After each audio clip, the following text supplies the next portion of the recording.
Hey guys, welcome to another episode from Stacy Here We Grow Again.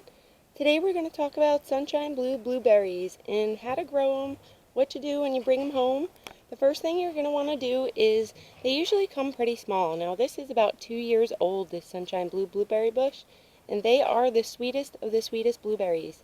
Now what you're going to want to do is transplant it into a really big pot, 3 to 4 gallon pot, with some really nice, rich, organic potting soil. You want good drainage. I added a bunch of perlite on top of here just because we've been getting a lot of rain and I wanted to give it some extra drainage in the soil. And I'm going to add some fresh compost of my own that I have on top. So this is my Coco Loco, which is right back there. And I transplanted it in this container about 2 years ago now that it is, and it's just taken off. Now the first 2 years of its life, you're going to want to trim off the blooms. So any blooms that appear, you're going to want to trim off. This way it focuses on growing foliage and roots instead of that fruit. And what happens is you'll get a much bushier sunshine blue blueberry bush. Now this is a hybrid, so it's hybridized for low winter chilling, which means that it needs about 150 hours of below 45-degree Fahrenheit temperatures in the dormancy period, and it's made to survive all winter, freezing temperatures. It's really meant to have that full 150 hours of that dormant period of chilling. Now usually blueberries need 1,000 hours, so that's pretty cool that these only require 150.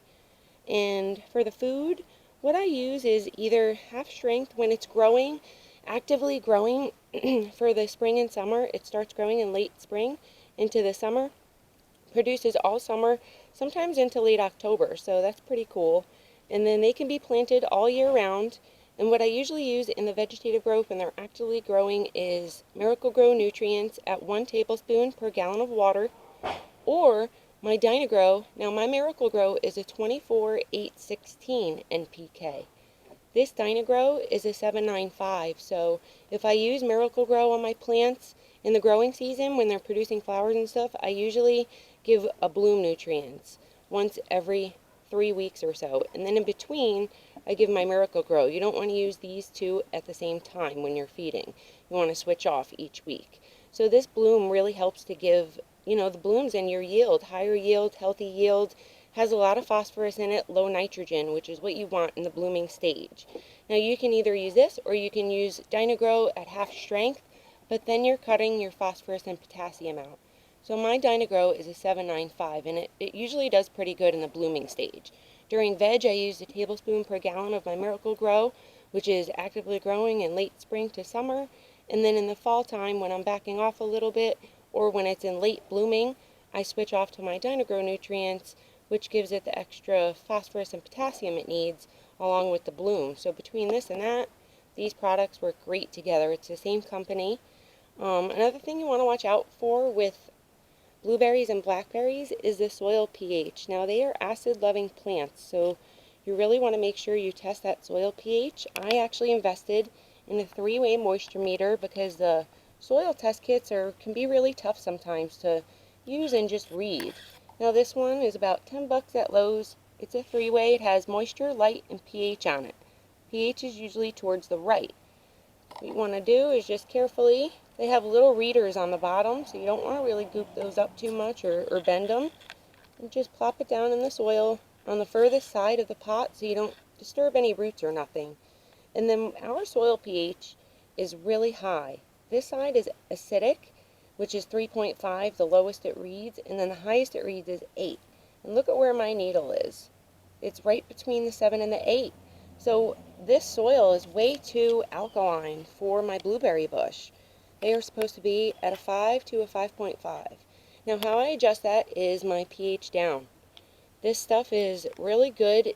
1 milliliter of pH down per gallon of water brings your pH soil level down 1 point. So we're at an 8 right now, and we're going to go down to a 7 with the 1 milliliter we're putting. And I need to go down a few. I need to go down 3 points on my blackberry bush. Actually blackberry and blueberry. I need to test that blackberry bush over there because I know her soil is pretty alkaline too.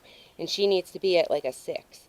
So this blueberry needs to be at a 5 to a 5.5. So that's almost 3 points. Now a half a teaspoon is going to bring me down almost 2 points. So I'm going to use this full half a teaspoon this time because I need to go down to 2 points. Now if you're only looking for a little bit of an adjustment, just do the 1 milliliter per gallon of water to bat with and you're good to go. Wait 48 hours and then you'll know, retest your soil, take the moisture meter out when you're done. You know, when you treat your soil with that. This is acid, so you got to be careful handling that and what you're putting it in. I just use a plastic jug from a high-C container washed out. And then, you know, reread your soil after 24 to 48 hours, and if it's still high, put some more in there. You know, you're not going to hurt it if you do it little by little, just to make sure it's at the right point it's supposed to be.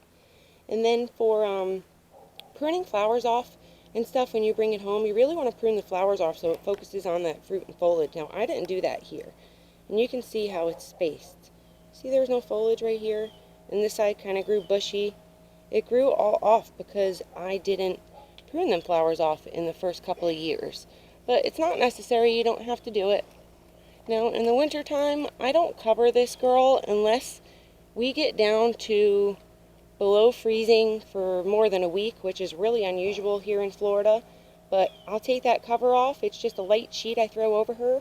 I'll take that cover off during the day so it gets the sunlight.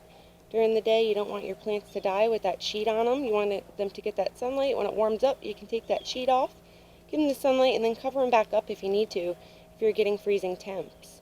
The foliage will turn red. It has really nice bright red foliage in the winter time. So when it starts getting cold, like I said, they're hybridized to low chilling temperatures, which means they can take quite a bit of a cold. You can see them red tips on her. And this is either a sign that it's getting cold in your climate or that she needs fertilizer. So if you just see tips turning red like this, you can see she's turning red all over. It usually means she's okay. It's because of the cooler weather that we're having coming in. But I'm going to give her some fertilizer. Right now when she's dormant, I usually feed her once every 3 weeks with my Dynagrow, because this is half strength of my Miracle Grow. Or I use just a half strength of Miracle Grow. You can do that too, if that's what you have. And then that's it, guys, for the dormant period, once every 3 weeks to a month.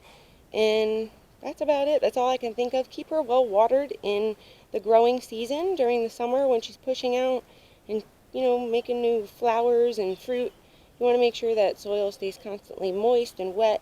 You can even put some mulch on top, like a good jungle growth potting soil that I have. It's really chunky and it's full of wood chips and stuff, so it works as a nice mulch on top of my soil. I use it in my garden beds too. And this is the Coco Loco, so it's fluffy. Now this is going to dry out really fast in the summer. So I usually layer this with like 4 inches of my jungle growth soil, which is that chunky mulch, and it has nutrients in it too, organic and chemical nutrients like Miracle Grow. But it really helps to keep the moisture in that soil in the summer months, because then you're watering a lot. So make sure your container is big enough for the size plant you have. And these can last up to 30 years, I found out, so that's really awesome.